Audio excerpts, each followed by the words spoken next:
신동진의 정치노트, 오늘의 키워드는 가상자산 과세입니다. 여야 정치권이 내년 1월 시행을 앞둔 가상자산 소득의 과세 유예를 놓고 막판 줄다리기에 나섰습니다. 가상자산 과세는 가상자산에 대한 투자로 발생하는 소득을 기타 소득으로 분류하고 연간 250만 원이 넘는 소득에 대해 지방세를 포함해 22%의 세율로 분리 과세하도록 정한 건데요. 예를 들어서 한 투자자가 1억 원의 가상자산을 매수한 뒤 2억 원에 매도했을 때 1억 원의 차익에 대해서는 250만 원을 공제하고 나머지 9,750만 원에 대해서는 세율 22%를 적용한 2,145만 원의 세금을 매기는 형식입니다. 이에 지나친 과세라는 지적이 이어지자 입법 주도권을 쥐고 있는 더불어민주당이 추가 유예 없이 과세를 시행해야 한다는 입장은 유지하되 하나의 절충안을 제시했는데요. 바로 공제 한도만 기존 250만 원에서 5천만 원으로 높이자는 겁니다. 예정대로 과세를 시행하는 대신에 반발하는 개미 투자자들은 과세 대상이 되지 않도록 한도를 늘리는 셈인데요. 민주당은 이 같은 내용의 개정안을 오는 25일 기재위 조세소위원회에서 표결 처리한 뒤에 26일 전체 회의에서 통과시키는 것을 목표로 하고 있습니다. 반면 국민의힘은 가상자산 과세를 2년 더 미뤄야 한다는 입장을 고수하고 있는데요. 여당의 입장 직접 들어보실까요? 2년 유예를 관철시키겠다. 준비 안 된 상태에서 어떻게 과세하겠습니까? 과세했을 때 그 혼란을 어떻게 책임지겠어요? 청년들의 자산 형성의 사다리로 활용되고 있거든요.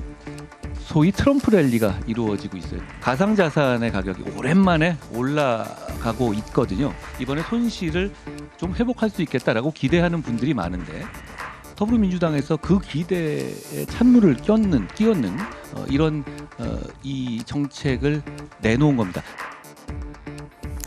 비트코인이 최고가를 연일 경신하면서 상승 흐름을 타고 있는 만큼 국내 가상자산 투자자들의 혼란은 더해지고 있는 상황인데요. 투자자들의 원성을 방증이라도 하듯 가상자산 과세 유예를 요구하는 국회 청원이 개시된 지 하루 만에 청원 요건인 5만 명을 넘어섰습니다.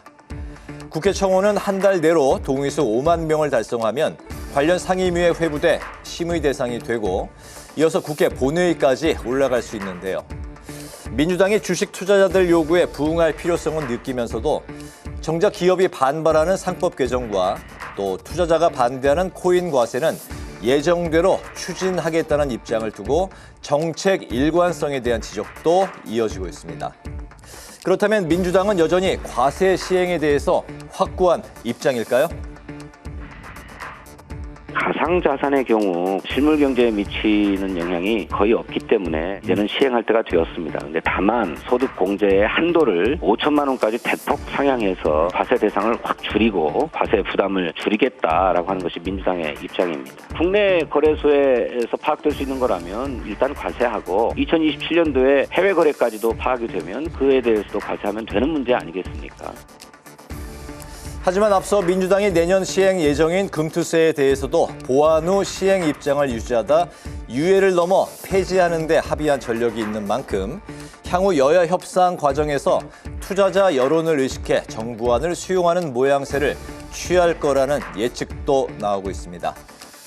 트럼프 당선 등으로 모처럼 호황기를 맞은 가상자산 시장. 하지만 과세 유예 여부에 달린 변수 속 투자자들의 혼란이 더해지고 있습니다.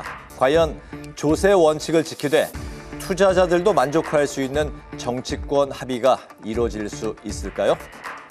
지금까지 신동진의 정치 노트였습니다.